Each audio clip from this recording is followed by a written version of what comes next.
Hey there, welcome to First Five. If you're looking for encouragement, you came to the right place. Let's dive in. All right, let's start off the pod today by being a little honest with one another. Can I be honest with you? Over the last few weeks, I have found myself several times feeling out of control.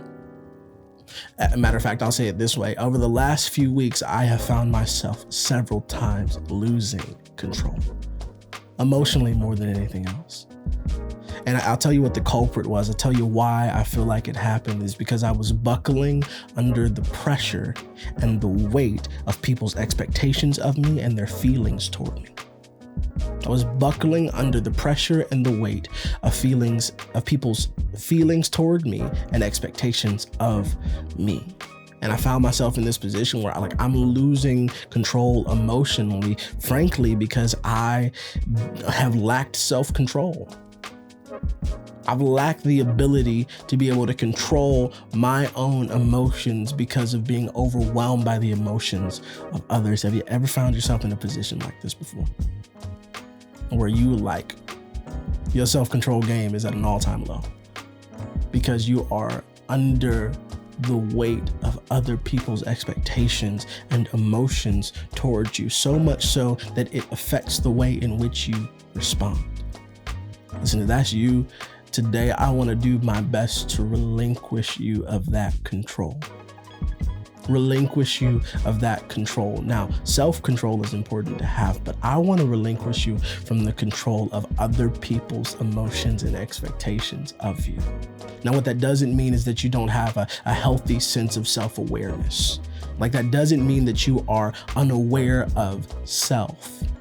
If there are things in your life, in your character, in your personality that you need to fix, take some time to think on those things. Take some time to meditate on those things. Take some time to take those things to wise counsel. But beyond that, if you have found a sense of self-awareness and you are authentically living who you feel like you should be, then I think it's incredibly important for you to relinquish control of other people's expectations of you. Other people's emotions toward you. I had a friend that told me this one time years ago, and I've just held on to it. This phrase right here, it's so simple and it's so sweet, but it's so good. You are only in charge of your response. I'm gonna say that again. You are only in charge of your response. You are not in charge of other people's response toward you. You are not in charge of people's emotions or the expectations that they place on you. You are in charge of your response and your response only. You are only in charge of your response. That is what you can control. And when you choose to exercise self-control in your life, you relinquish others from the expectations that you've placed on them to treat you in a certain way, to talk to you in a certain way. That doesn't mean that gives people permission to talk to you any type of way and be however mean they want to be toward you, but you get to choose how you respond. When somebody comes to you with anger or upsetness in their heart, when a boss comes to you and says something in a certain way to you that triggers you, when a family member says something to you that cuts you deep, you are in charge of your response. You do not have to buckle under the weight or the pressure of people's expectations of you or their feelings and emotions toward you. You get to respond in grace and in kindness and in truth and in love. That's what you get to do. You have the opportunity to choose your response. And my hope for you is that your response, our response collectively, would be something that is loving, that is gracious, that is honoring of the person on the other side, because we know that every person that we encounter is facing some type of battle that we have no idea what it is.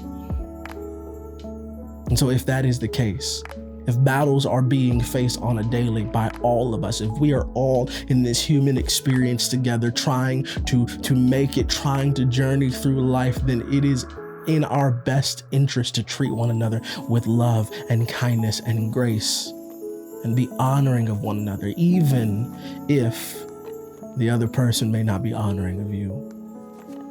That's a high call. That's a high bar. I'm completely aware. But when you lack the self-control, when you begin to get out of control emotionally, when you begin to find yourself in a state in which you are just angry and filled with rage and bitterness, and that's your response to the way in which people have treated you or come to you, or the expectations that they've placed on you, you find yourself in a position, frankly, of vulnerability. There's this proverb that I've been thinking about. It says, a man without self-control is like a city broken into and left without walls. A man without self-control is like a city broken into and left without walls. What does that mean? When you lack self-control, you find yourself in a vulnerable position. When you've allowed someone's expectations of you or someone's emotions toward you to penetrate the walls of your heart, you are left bleeding out, vulnerable, and out of control.